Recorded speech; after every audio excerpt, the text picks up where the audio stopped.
Hi everybody, I'm Peter Crabbe, Director of School Operations for Chameleon Associates. We are an international security consulting firm headquartered in Los Angeles, but with offices in Singapore, Australia, Amsterdam, South America, and Israel. So we're truly worldwide, with clients as small as preschools all the way up to Madison Square Garden, the World Trade Center, Bank of Canada, the U.S. Federal Reserve Bank, Boeing, NASA. So we go from the small to the very, very large. Today we're going to talk about school security. We're going to try to give you basically the 101 of what you need to know if you're starting a school security program or revamping an old one. If I don't answer any of your questions, all my contact information is at the end of the presentation. Please feel free to email me or give me a call.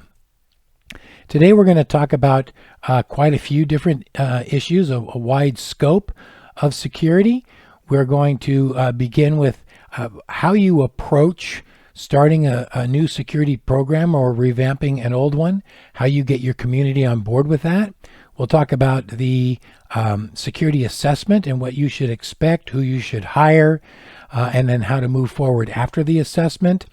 Hiring officers in-house versus contracted security officers, armed officers versus unarmed officers, and then we'll talk about training and hopefully adding a new proactive security system at your school.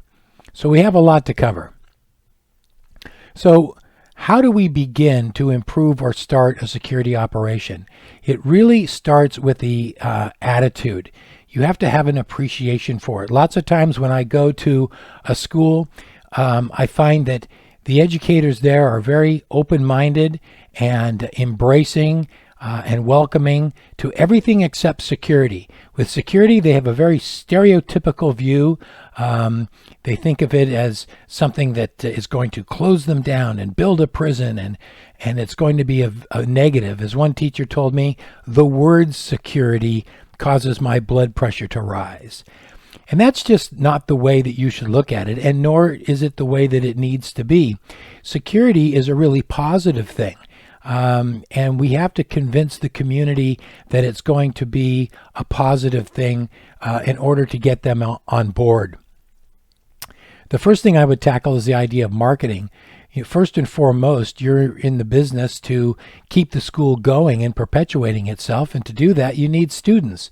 The number one reason that parents send their children to a private school these days is no longer how are you going to get them into Stanford or Harvard, but a protected environment for their kids. They want their kids safe. That's the number one reason. And so when young parents come to your school to tour it for the first time, there's going to be an expectation of seeing security. And your admissions department is going to need a better answer to the question, what are you doing about safety and security, than, oh, well, nothing ever happens here.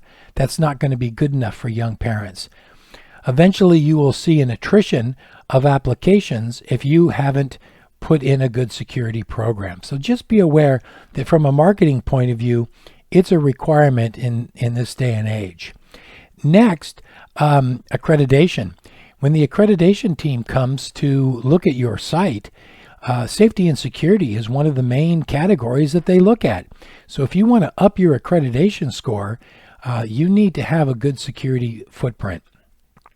But to address the community cultural issues I talked about earlier, security has to be presented as being very inclusive.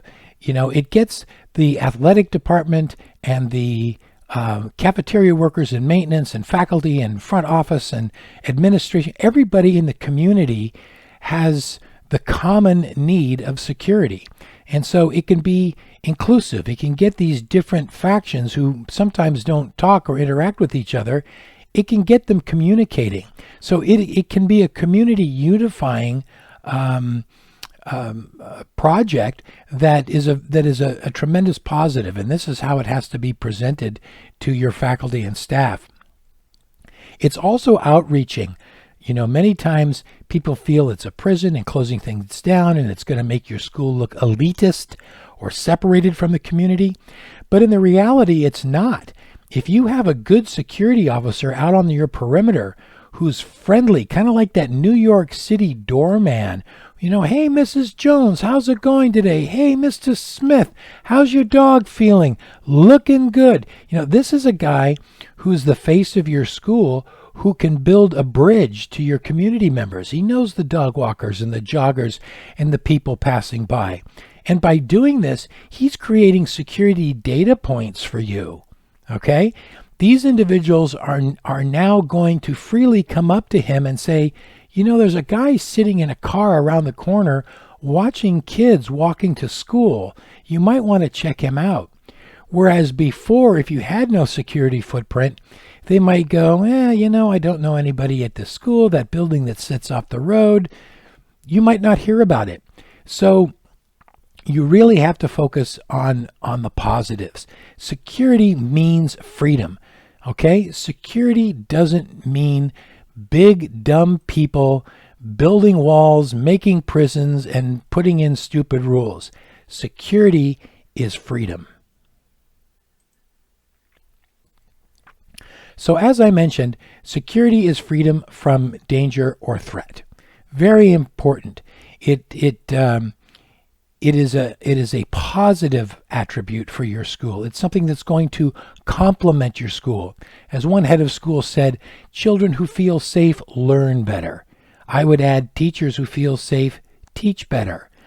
When you feel comfortable in your home, you feel better about your life. What we discovered with school security is that prior to 9/11 and prior to Sandy Hook, there was pretty much indifference was the attitude. Nothing happens here, costs a lot of money, don't want to be involved with it. But for some reason, after Marjorie Stoneman Douglas High School in Parkland, Florida happened, it was a dam burst and everybody became panicked. My God, we need security. Oh my God, we need to get security guards. Well, neither indifference nor panic are proper mental attitudes to move forward with a security operation. What we would prefer is awareness, community awareness, logical, fact-based, solid, sober approach to security. So let's start with awareness and see where it takes us. Okay, so the first step is to get an assessment. An assessment is not only a snapshot of where you are today, but it's also a roadmap to the future. It should be a living document that lives with you 2, 4, 6, 10 years in advance. A lot of the recommendations that come in may be significant ones that need planning, architect work, capital fundraising, and can't just happen next week. So there has to be an assessment that not only looks at the short term, but the long term and can help you for years to come. The other thing about an assessment is that it's required for you to get grants. If you're going to apply for Homeland Security or state or federal grants, they're going to require that an assessment be done to your school and that the assessment be attached to the application. Okay, so once you've decided to get an assessment, who do you hire? How do you figure out who'd be the best person to do it? Well, I would suggest talking to your fellow business officers or heads of school. There's a huge network of you guys out there. You all know each other. Other places have had assessments, so they're going to know who the flakes are and who the good people are. So reach out. Don't be afraid to ask. The one thing that I would caution you on is that you need to, once you get a name of somebody, have a conversation with them and understand the lens, the mentality that they're going to look at your site with. What we've discovered is that former law enforcement or current law enforcement officers who are now doing assessments tend to have that mindset. They're going to look at your property and they're going to ask themselves, if I had to come here because 9/11 or 911 had been called and I had to bring in my SWAT team, how would I want the property set up? We feel that that's the wrong way to look at things. You want your security footprint to come into play with your culture. You don't want your culture to have to adapt to a security footprint. This is your home. You're going to be here 99.9% of the time. You may never have to call the police to attack. So your assessor needs to look at your property through that lens, through the lens of how can I make security work here and not change the culture? All right, really important. All right, so the other thing is there can't be any conflicts with the assessor. A lot of times assessors who own small companies, these companies get bought up by camera companies, fence companies, security guard companies. Well, don't be surprised if such an assessor comes back with a recommendation of you need security guards, cameras, and fences. They have a financial incentive to recommend the things that their parent company owns. So be careful. You want a security assessor who is on your side. It's like hiring an attorney. You want this person to be fighting for you and you alone. Really important. All right, so you've hired your assessor. Now you're moving forward with the assessment. How should the approach be done? What should it cover? It's got to be holistic. It's got to take the entire campus into play. If they just come and look at locks and doors and alarm systems, they're missing the big picture. Like I said earlier, security has to come and fit with the culture. So it's really, really important that you start with the people. All right? The assessor needs to spend a day there talking to faculty, staff, administration, parents, maintenance workers, current security officers if you have them, PE department, everybody. He needs to get opinions from all areas of the campus to really see what the true culture is there. A teacher will tell a security consultant things that they might not tell the head of school. So it's important for that assessor to understand how the entire community feels about certain issues. All right, so very important to meet with everybody. The other thing is that stakeholder buy-in is important. And when you spend a day there talking to all these different stakeholders, they all talk to each other. And if they're part of the process, they get excited about it. And you know how word travels in your school. It will get out, wow, great conversation about security today, exciting things happening. An expectation of goodness will grow out of this, and this will help you sell the security upgrade to the entire community. All right, so on the other end of the assessment, it has to be a full physical examination of the property, a study of the neighborhood in terms of crime stats, sexual predator presence, that type of thing. It has to have an examination of the current security stance, if you have one, and attitude about security. How do parents feel about arming officers or not arming officers? How do teachers feel about that? Really what the stance is, because your assessor needs to come back with recommendations that are somewhere in the ballpark of your school, and it varies widely from school to school, culture to culture. And you need an analysis of your human skill gaps. For example, does your front office staff who answers the general telephone number know how to handle a bomb threat? Does a maintenance worker who sees an adult male on the fence line talking to a third grader, does he know how to recognize a stranger, a sexual predator, and what to do about it? So there has to be a skill gap analysis done as well. As I mentioned, it has to be honest with no conflict. This assessor has to be representing you and you alone. The assessment needs to come in with a prioritized recommendations, both in terms of importance of recommendation and ease. The difference being the most important recommendation might take years. You might have to have an architect, capital funding, whereas there may be some things that can be done very easily and very quickly. These are important to earmark because your community is going to want to see changes happening. So right after you get the assessment, do a couple of easy, visible things that make people excited, like, wow, we did the assessment, we had the meetings, and now look, it's being done. So we'll talk a little bit more what those types of things are later. I just mentioned human skill gap assessment should be in there. And importantly, there should be an ongoing relationship with the assessor or consultant. Maybe you want to get rid of them right after the assessment is done, but it's important to have the option of an ongoing relationship. For example, you've decided now to put in cameras. You need to develop an RFP to send out to companies, and you have no idea how to do that.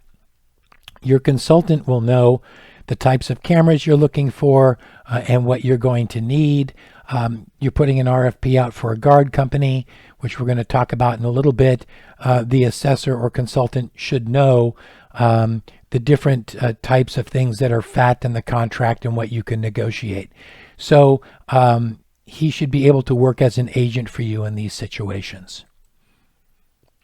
Okay, so the end result of the assessment is that it's holistic, takes into consideration your cultural stance, physical upgrades, including software and technology, access control software, visitor badges, emergency response software, alarm systems, notifications via email, PA systems, all that hardware stuff, and software technology.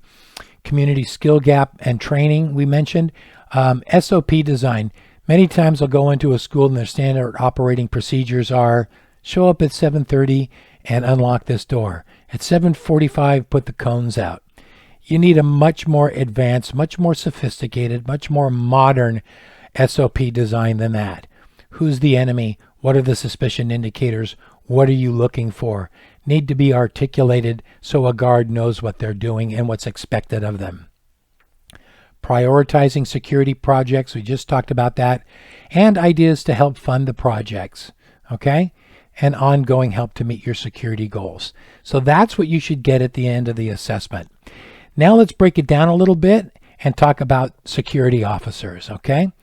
Because there are lots of things that go into selecting a security team. When we talk about security officers, the question comes in, do we hire in-house security or contracted security? One of the differences is with contracted security officers, they're easy to change out, all right? You don't like a guy, something's a problem, has an issue with a parent or a teacher, you want them gone. The next day, they're gone and somebody's in their place. They're not being fired, they're being reassigned to a different account that the contracted company has. That's not what happens a lot of times with in-house guards. There are HR issues, there may be severance issues, money to be paid out, so there are financial concerns and procedural concerns with that. So that's a plus for contracted officers. All right. You pay, when you have contracted officers, you pay the security officer an hourly rate plus a fee to the company. If you take 1.55 and multiply the hourly rate by 1.55, that's generally the out-of-pocket expense that you're going to have. So a $15 an hour guard is going to be $23.25 out of pocket. That 1.55 goes to the security company and pays for insurance, workman's comp, payroll taxes, liability, and they also get their profit. Now I should warn you that security companies only make about 5%. It's a very small profit margin. So they like to have contracts that are huge. Sports stadiums, theme parks, hospitals, airports, who are hiring hundreds of guards 24 hours a day, 7 days a week. That's where they really start to see money. With a school operation, particularly if you're a small school and you may only have 1 or 2 guards being hired for 40 hours a week, that's not a lot of money. 2 guards, 40 hours a week, $15 an hour, they're making about $46 per guard. So what happens is that the bigger accounts get the better guards, and the bigger accounts get the better customer service. So something to consider when you're looking at a guard company. Contracts with security guard companies are negotiable. There is fat in them that they try to sneak in because, like I said, their profit margin isn't huge, But if you know what to look for, and your security consultant should be able to help you with that, it should help you to reduce your costs some. All right, so find a good account manager. This is key to a security guard company, more than the guards themselves. One of the things is that the security guard companies are all pulling from the same pool. All right, it's the same talent pool, and they all hire the same guys. So it's the account manager that's really key. Does he respond to your calls? Does he fix your problems in a hurry, even though you're a small account? That's worth the weight in gold. So that's going to be the litmus test for which guard company that you want to hire. Okay, so on the other side of it, in-house security guards tend to stay longer than contracted guards. That's for many reasons. They are more invested. They feel a greater sense of commitment. They're an employee of the school, so they feel more part of the family. And you may be passing along certain savings, that 5% of company profit, you may be passing on to them, and so they're actually getting more dollars per hour. And that's huge to them. And that's also huge in marketing security to your community. One of the big problems that we run into is turnover, where a school will say, I'm having such a problem with turnover, and it's really bugging my parents and faculty. They keep showing up and it's a different guard there each time. How do I stop that? We'll talk about that in the next slide when we talk about finances and guards. All right. So a hybrid option might be an attractive option for you guys in considering guards. And what that is that you have in-house guards, but when one of your in-house guards leaves, you plug in a contracted security guard in that position for a period of 6 months to a year. So you really get to know who this person is and whether you want to have them as part of your community. Once that decision is made, you can buy them out from the guard company. So it's sort of an audition. If you do have in-house guards, one thing you're going to have to consider is how you're going to find other guards in staff-up situations, prom, graduation, athletic events, where you feel like you need to have more security guards. So you may have to develop a relationship with a contracted guard company anyway to augment your security guard staff in those situations. All right, so let's take a look at the money situation of security officers and the different things that you need to look at. Employee benefits. Are you going to pay an in-house security guard the same benefits that you pay the head of school or a faculty member? That could be a huge financial consideration for you, so something you need to kind of crunch the numbers on. With contracted officers, of course, as mentioned, the company pays all of the benefits. Training, very key. In California, for example, the law requires that security officers have 40 hours a year of continuation training. The guard company pays for that. It's the most cheated on and undetected part of the contract. They'll say, yeah, he had on-the-job training. He wasn't on-the-job training. He was at work for 40 hours. So you need to ask the contracted guard company for a report of and proof of where they got their training and who was the trainer, so you have confidence that their skills are keeping sharp. If you have in-house guards, you're going to have to figure that out for yourself. Who does the training? Do you do it online? Do you hire a third party to come in and do special training? That sort of thing. Again, another financial consideration. All right, insurance and liability issues. Some insurance companies won't insure schools with security officers. Some insurance companies won't insure school with armed security officers.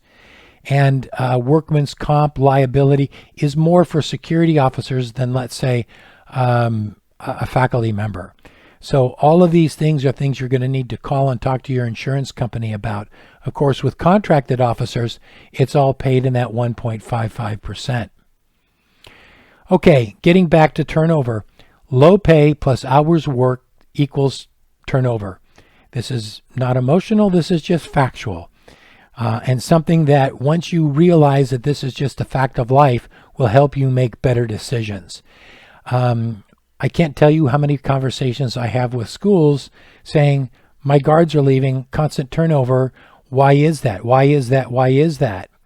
We're a great school. My gosh, we're all so friendly. And I say, well, how much are you paying? Well, $12 an hour. Well, that's the reason. Okay, everybody else is paying $15, and that $3 an hour is huge to that person at the lowest end of the pay scale. So they have no loyalty to you. If somebody pays them $1 an hour down the street, they're going to go there because they're in it for the money. So we have to figure out ways to get them invested in the property, and we have to be fair. We have to pay them what they're worth. We can't just tell them, hey, tough luck, and then expect them to stay. All right, so as I was saying, there are ways to make them invested, and one of the ways is incentives. And it's also a way to kind of for you to cheat the system financially. If you give out gift cards or a dinner for two or a weekend for two at a resort for Security Guard of the Year, these are things that make them want to work for something. It's a pride thing. They walk around with their chest out. They talk to their other guards about it. And it's money that's coming out of your pocket and going directly to the guards. All right? You're not paying an extra 1.55% to the guard company. You're not paying payroll tax on it, etc. So it's money that goes directly to the guards to help them feel like they're getting a little bit more appreciation from your site. One of the biggest topics that we handle nowadays is the question of armed guards versus unarmed guards. Almost every independent school is wrestling with this question because parents are bringing it up. And this has to do with the active shooter situation, which I could talk about for hours, but let me just give you a couple of little facts that you can put in your toolkit. An active shooter event will usually be 5 minutes or less. Okay, it's not a long event. They're over very quickly. The Saugus shooting in December of 2019 was 16 seconds. So the average police response time is going to be 7 to 12 minutes at the very best. So what you find out from this equation is that almost every active shooter event is over before police arrive. When you're watching that multi-million-dollar worth of equipment that is coming to the school on the evening news, guess what? The event was over while they were getting dressed. The only way to deal with an active shooter event at your school is with an armed officer being present when the attack starts. That will mitigate the threat within seconds as opposed to letting it play out without resistance. Having said that, on the other side of the argument, there's never been an active shooter at a private school. So, two sides of the coin, right? And there are reasons, I think, for there not having been an active shooter at a private school, which I'm going to talk about in a little bit. But these are things that you need to know about. But let's say for a minute that you want to hire security officers who are armed. The trend right now is that the religious schools have armed guards and the secular schools don't. But even the secular schools are starting to consider arming their officers. When you hire an armed officer, get the best. Don't cut corners on this. Don't call your security company and say, send me over a mall cop with a gun. Okay? That's going to create liability and potential for accidents, and it's really easy to get an exposed weapon firearm permit. It doesn't take much. What you want from an armed officer is a professional, former military, former law enforcement, and you want them to have a ton of experience. They train not only at the firing range, but they're going out on the tactical course. They're running through doors and jumping over walls, and they're dropping to their knees, and they're practicing face-forward shooting, running into crowds, counterintuitive measures. These are all extremely important for an armed officer to have and possess. For that quality of individual, you're going to pay more, $25 to $65 an hour. So it's not going to be cheap. So there are options that you can do. You can create a director of security position who oversees your unarmed contracted officers, but this professional director of security, who you may pay $85,000 a year, is former FBI, former military, former police, and he's running the show. And maybe he's carrying a concealed weapon, but at least he's available. That's one option. Another option is to hire part-time armed officers. Tell the contracted company, I want a high-quality officer, and I want him here 2 shifts a week, and I want those shifts to change. Okay? One week it's Tuesday and Thursday, the next week it's Monday and Friday. The idea with this is that you have an armed presence. You're not paying for a full week of it, but the adversary can't depend on when the armed guy is going to be there or not. You've put doubt in the mind of the adversary that he's going to succeed, and he'll probably go somewhere else.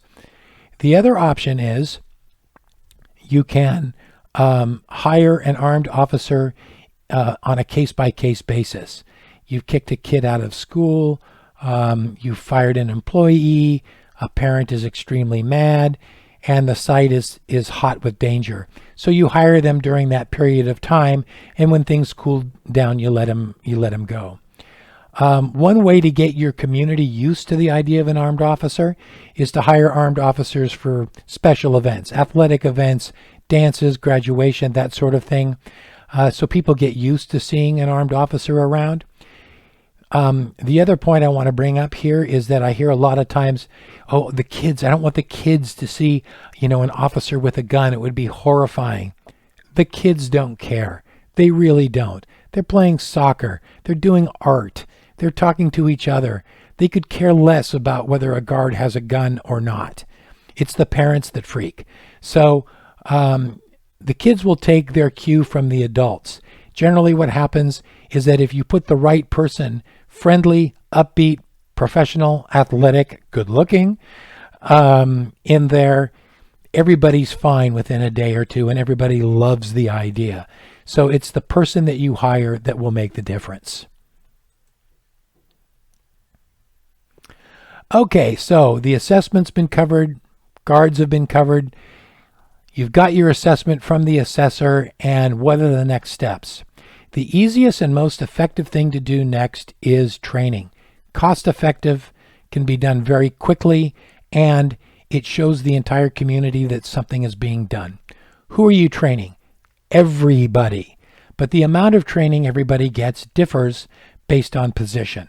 Security, you're going to spend half a day, a full day, giving them proactive security lessons, training them, teaching them what they're going to do, and then hopefully ongoing training throughout the year.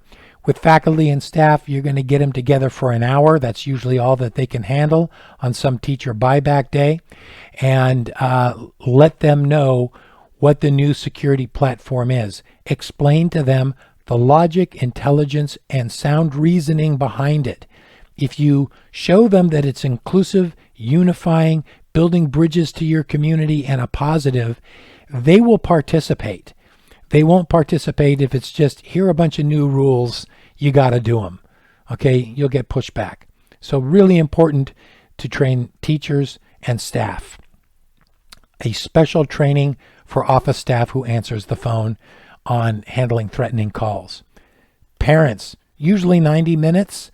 They get the 60-minute faculty presentation, but then you allow them an extra half hour to stand up, ask questions, and really convince them from a marketing point of view that this is smart, this is intelligent, this is going to make your kids feel better, and then it's good all around. So very important to get in front of the parents and explain to them the reasoning, because some of their freedoms might be taken away, and they need to know that it's for a good overall reason. And kids, depending on the age of the kids, high school students, you get them for 45 minutes. elementary school level, much lighter training, maybe 15, 20 minutes, just to sort of explain to them why they're seeing changes and calm nerves. So training, easy, cost effective, very quick, and has an immediate effect. All right, so one of the things we want to talk about with schools is that most school attacks come from the inside. They're not people from the outside, unless you happen to be a religious school where there are political terrorists or activists that are against the religion. Most school threats are insider threats. The people that are going to see the insider threats are the faculty, staff, coaches, cafeteria workers, maintenance people, students themselves, much more than security. Security is focused on the exterior, looking for external threats. The internal threats are detected by motive. The reason why you're not going to see the pre-attack actions of an internal threat individual is that they know the community and they know how to act. They know how to dress. They know what's going on, so they know how to fly under the radar. So very important to train the community on security awareness and how to detect pre-attack activity from an insider. With the insider, we look for motive and not action. We will know who's flunking out of school, whose parents are getting a divorce, who's being bullied, who quit the football team, whose grades are starting to falter. And in order to put this picture together, we do a couple of things. One, social media monitoring, hugely important. Active shooters, for example, under the age of 18, over 90% of them will have some form of data leakage over social media before the attack. So if your IT people have set up alerts and you get a social media alert saying, don't show up at XYZ school next Tuesday at 10:30, that's huge for you. That's proactive. You can take steps to mitigate that threat. The next thing is an internal threat assessment team. And it involves everybody, teachers, maintenance people, coaches. It's not a college degree team. You don't have to have highly paid professionals with degrees in psychology on this team because it's an intel collection team. You want these people to be all over the campus, eyes from all over the campus that can provide a full picture. So you gather once a month for 20 minutes and you just say, hey, what's the pulse of the campus? What do you see? The janitor, for example. Remember Breakfast Club? I am the eyes and ears of this institution, my friend. The janitor says, Bobby Jones, all of a sudden, I see him smoking after school behind the tennis courts. English teacher says, his grades are faltering. PE coach says, he quit the football team. Head of school says, I didn't know any of this. What's going on with this kid? Somebody else says, I think his parents are going through a divorce. Okay, now we've detected motive. We've seen this kid's going through a family crisis, and there are reasons to act out. This is a child we can now get on our radar and watch. We have detected motive before an attack happens. So once a person gets on your radar, you monitor that person very, very quickly. One of the things about an active shooter, and I told you I would bring this up again, that I think that the reason why there hasn't been an active shooter at a private school is that an active shooter will show 4 to 7 concerning behaviors 6 months to 2 years in advance of the attack. So we know how tight your community is. Could you imagine that a student or faculty member at your school would show concerning behaviors 4 to 7 concerning behaviors 6 months to 2 years in advance and somebody not notice it? That person's going to be dealt with, and they're either going to be healed or they're going to be kicked out. All right? So it's really great that your communities are so small and tight. But this internal threat assessment team is a great idea. You meet once a month, get the pulse of community, and then meet as needed if it requires more, if there's an incident. There's a great boilerplate of documentation for this that I have. If you email me, I'm happy to send it to you for free. It's really great stuff. So insider threat, we check for motive and not action. Okay, moving to the external threat and your security team and security system. How are we going to detect an adversary early? We're going to do a comparison right now between the standard American westernized way of doing security and the way it's been done for years and proactive security or proactive threat assessment.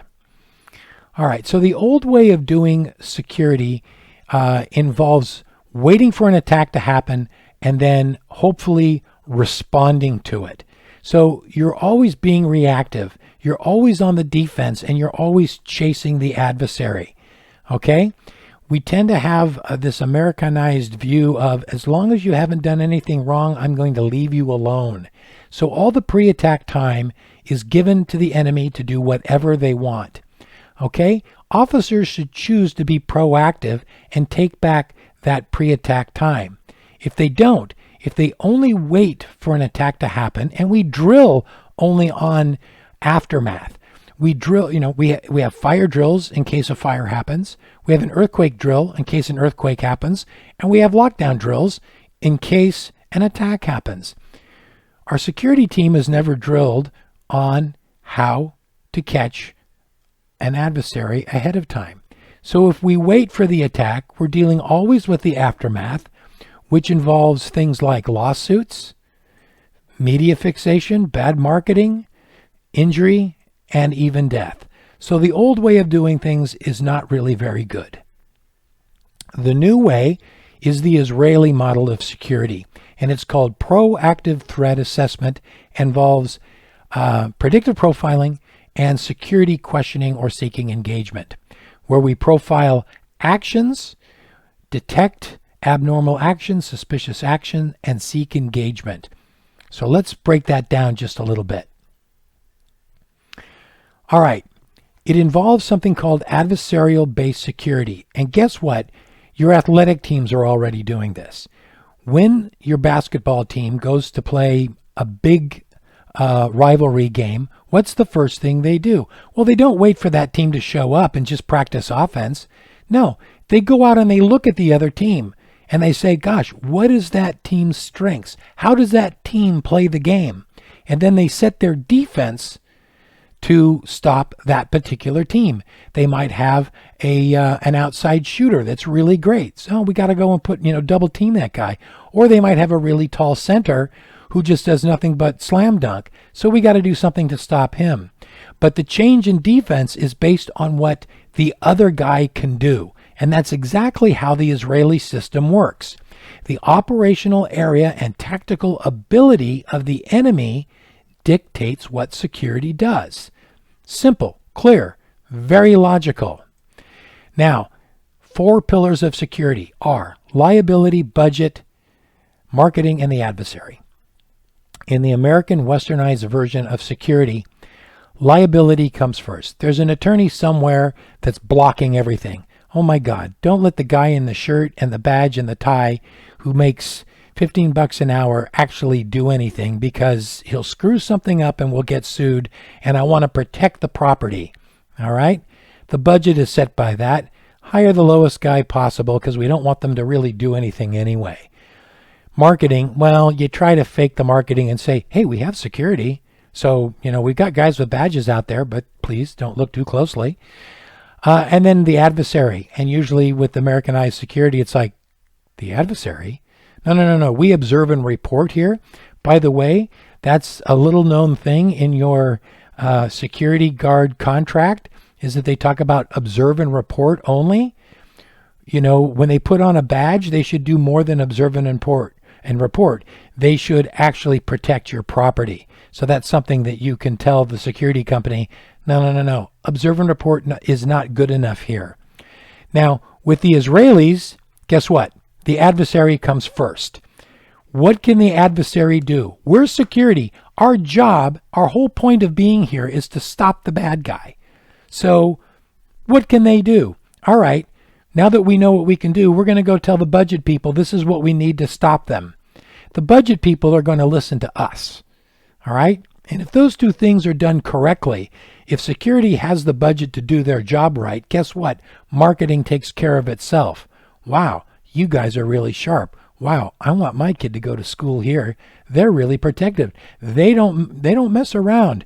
They're friendly, but man, I wouldn't try to get past these guys. Marketing, great. Liability, it even helps with that.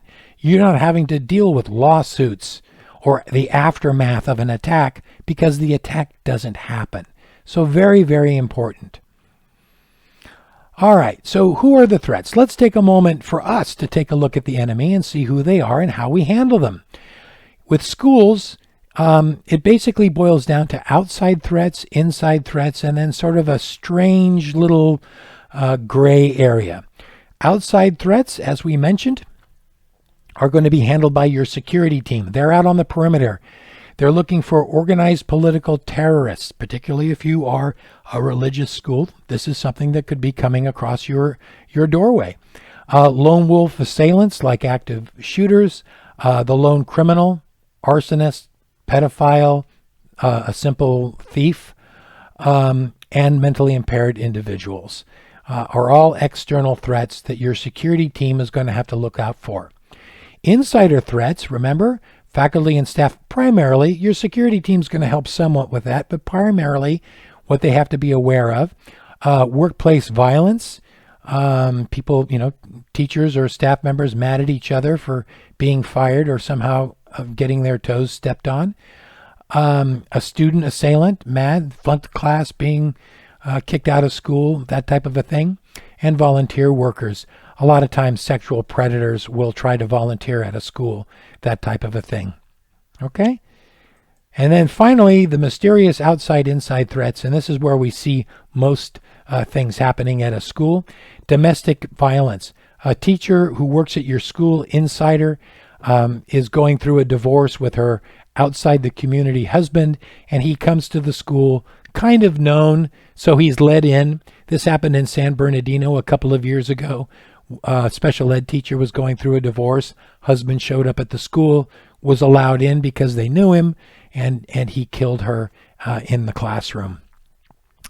You also going to have past students or past workers who blame all of the troubles in their life on things that happened at your school, and they want payback.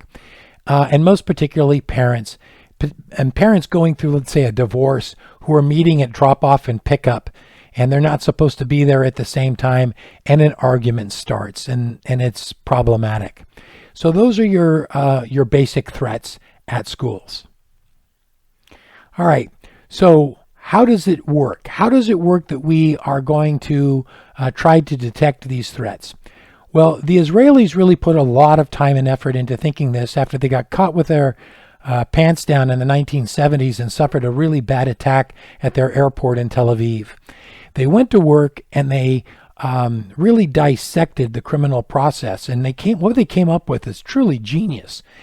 They figured out that every single crime, from pickpocketing to bank robbery to sexual predator to state-sponsored terrorism, has 8 common denominators, 8 steps that the criminal must go through to commit the crime. So it's very important for security to understand this because, again, if we were a basketball team looking through at another basketball team and they had 8 steps they were going to do, we'd want to know what those 8 steps are. So marking the target is simply saying, XYZ prep school, I'm going to attack you. Intel gathering can be done at home, especially over the internet. Lots of information. And I would recommend to you that you spend 15 minutes at home going on the internet and seeing what kind of information you can get. Think like the enemy for a little bit. If I was a bad guy and I wanted to get information on my school, what would it be? You're going to see calendars on your website, when the parent-teacher coffee is, when the basketball games are, when prom is, when the drama play is. You're going to find out teacher names, teacher pictures, teacher contact information, bios, all kinds of background. Then you're going to go to Google Satellite. You're going to get a nice satellite view of the property. Google Street, you're going to drive around the property, see all the gates and entrances. There's a ton of stuff on the internet that you can get without even leaving your home. Next, surveillance. You have to confirm that the information that you've been getting is true. All right. So you have to come to the property and you have to check it out. You have to see if is it okay? Can an attack work here? How am I going to get in and out? What's security like here? How easy is it going to be? And when you come there, you're not going to say, "Hi, I'm here to check out your security to see if I can attack." You're going to lie. You're going to use something called a cover story. Once you've done that, then you can go home and plan, and you can go and buy the equipment that you need to do the attack. You're going to rehearse because you want to succeed. You want to make it as easy as possible, and then you're going to execute. And remember, this is where American security finally sees the enemy, at execution, when all this other stuff has gone on. And then they're going to try to get away, usually, unless they're not planning on getting away, and that's a sacrificial attack. So the Israelis figured this out, and they decided that a certain step would be the best step to try to catch these guys. Can you think which step it is? Well, if you picked surveillance, you're absolutely right. Surveillance is the best step to catch a criminal and mitigate threat. And the reason is A, they're at your site. They have to be there. B, they're lying to you. They're going to be telling you a cover story. So their true motive of collecting intel on you won't match up to their cover story of being a parent trying to take a tour. So that's detectable. And they are not prepared to attack. All right. They haven't planned. They're not invested. They're not committed to the attack yet. So if we can detect them and engage them and speak to them, what does that do? That creates doubt in their mind that they're going to succeed. This site is too tough. Not only did they see me, they spoke to me. You know what? They were on to me. I don't think I want to attack there. So very, very key, taking back that pre-attack time. All right. So how do we train your officers to do this, or your faculty and staff for that matter? There's a very, very, very easy way, a very easy equation, but they have to be trained. You first establish what is normal. Because you know what normal is, and that gets into how long your guard has been at the school. A guard that's been there 3 years knows what's normal. A guard who's turning over, who's only there a day, he doesn't know what normal is. All right? So very important, longevity of guards. Know what's normal, know what's abnormal. If you see something that's abnormal, can you associate it with any kind of criminal method of operation, including surveillance? If you can, then you have suspicion. That's the equation. All right? Abnormal activity, association with a criminal method of operation equals suspicion. Simple, clean, logical, smart. Okay? Once you find a suspicious person, that suspicious person must be engaged. You have to walk up to them, approach them, even if it's a smile and hello. And by the way, it has to be customer service, because this weird person showing up could be a wealthy alumnus who's kind of bizarro, but he's there to deliver a $100,000 check to the school. You don't want your guard walking up to them and being, mean and cruel. Hey, what's going on? What are you doing here, pal? I always tell my officers, you need the mind of Bill Belichick and you need the personality of Mr. Rogers. So just as much pre-attack security can be done with a smile as with a frown. But you have to engage. Criminals are paranoid. If you walk up to them and talk to them, they don't like a question. They can't prepare for a question. It makes them uneasy, and you will mitigate the threat. So why it's so effective? It's proactive. You're doing it before the attack. It puts them on the defense. It's the only time in that 1 through 8 process where the criminal is on the defense. All right? And security is on the offense. If you wait for the attack, you're always on the defense. It incorporates intelligence into security. It's asking your officers to use their minds proactively. It doesn't cost you any more money. You're paying your guards to be there. So instead of just setting out cones and unlocking doors, Have them assessing the site at all times, looking for suspicion. It mitigates terrorist and criminal activity at the planning stages. So it's a very smart operation. Okay, so to review, proactive security focuses on pre-crime mitigation and does not concede it to the adversary. We take back that pre-attack time. All right? It's the heart of proactive security. It means taking back that pre-attack time, not conceding it with the enemy. If we detect them and engage them, we remove the attack and all the things that come in the aftermath. Remember, the goal is no crime. The goal is 911 never has to be called. So that's proactive security. Smart, clean, logical, and something that you can easily sell to your community. Okay, good. All right, important thing, extremely important, something called the red team. The reason why the red team is important is this. The police see a criminal 5 or 6 times a day in the city, 5 or 6 times a week, other places. A security officer could go 5 to 6 months, 5 to 6 years, and never see a bad guy. So you're expecting them to play the 49ers on the first day of practice and win the game. Ain't gonna happen. So you have to give them that ongoing training with red team operations. And what it is that it is it's a drill where you hire a role player to come in, and it's like a secret shopper. They come in and show them pre-attack suspicion indicators and see if your guard detects them, see if your guard approaches and engages, and what was the quality of the engagement. For example, I will hire a guy to go in and say, hey, I'm a parent, I'm from out of town, I'm moving here over the summer, I'd like to take a tour of the school, can I take a look around? Oh no, you have to have an appointment. Okay, great, I'll go and make an appointment. Let me ask you a few questions about security so I can at least tell my wife something after I get home. How many cameras you have, how many guards you have, that type of a thing, and we see how the guard handles it. Then the red team is immediately debriefed afterwards. I mean, right on the spot. We don't wait 10 minutes, 15 minutes, but right afterwards, so it's still fresh. And then it is written up in a report and shared with the team so that the red team becomes a force multiplier. And what happens is that these red teams actually get your officers to do their job. It keeps them honest, is what it does. Favorite red team story. We were doing red team operations at a high-end mall here in Los Angeles, and I went to the mall one day and I see one of the officers and he runs up to me and he says, "You're never going to guess what happened." I said, "What?" I said, "Well, I was patrolling the parking lot in my golf cart, and I see this guy walking through the parking lot carrying a purse under his arm. I thought that's abnormal.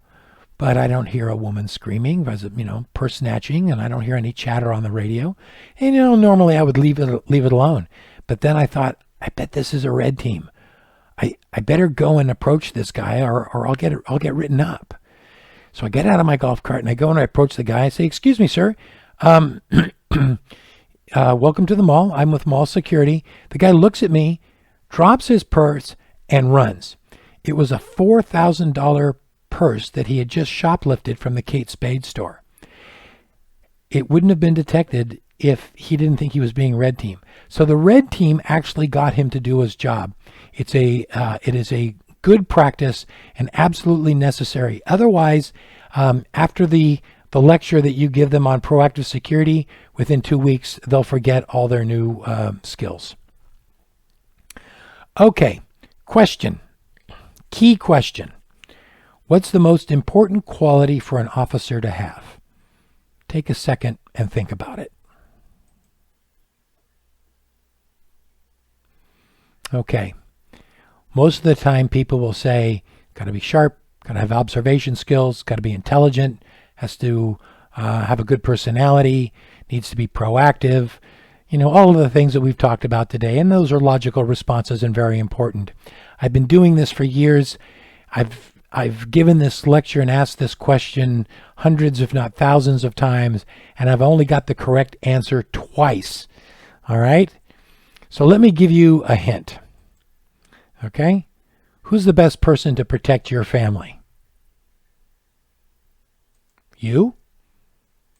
Why you? Why are you the best person to protect your family? Because you what? Love them. All right? So love is the most important thing. And I'm not talking about some Hallmark card kind of love. I'm talking about emotional commitment. Okay? We really take care of the things that we care about. You know, if it's my son, you're not playing out on the street. If it's the kid down the street, yeah, go ahead. You know, we really take care of what we care about. So this is important, particularly when you're talking to parents, for example, to get them to understand that getting your guards to love your kids and to love your school is key to proactive security. You will never pay your officers enough dollars per hour to stop a bullet for you if they don't like you. If they do like you, if they love you, then you don't have to pay them anything. There's nothing that's going to happen to your kids or to you if that guard is there. That's the kind of guard you're looking for. All right?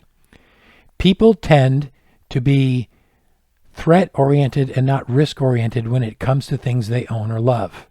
All right? Threat orientation with security is, could it happen here? If it could, then I'm going to prevent it. Risk orientation is more statistical. It's only happened here once before, so I'm not really worried too much about it. We want to be threat-oriented, not risk-oriented. All right, let's review our security goals. All right, you want to get an assessment, very, very important.